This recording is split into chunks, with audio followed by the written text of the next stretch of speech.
जच्चा चढ़ गइलिया टरिया कैसे सपरी रामा कैसे सपरी हो रामा कैसे सपरी। जच्चा चढ़ गइलिया टरिया कैसे सपरी। सासु जवाई देवत मंगन को मांगे अपना नेक के बदली ठेंग देखऊ बई पिया गए परदेश। चाबी लई गए सजनवा कैसे सपरी। जच्चा चढ़ गइलिया टरिया कैसे सपरी।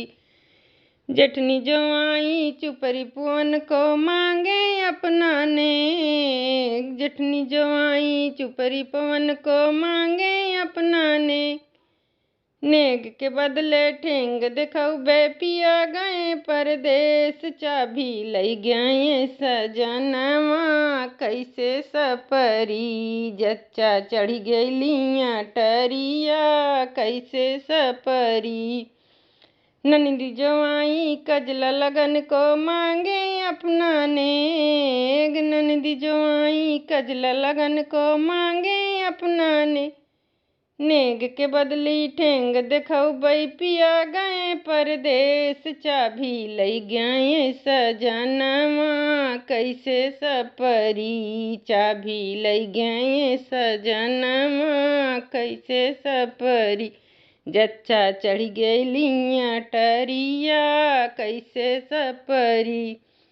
सखियाँ जवाई मंगल गवन को मांगे अपना नेक के बदली ठेंग देखऊ बई पिया गए परदेश। चाबी लई गया सजनवा कैसे सपरी। चाबी लई गए सजनवा कैसे सपरी। जच्चा चढ़ गइलिया टरिया कैसे सपरी।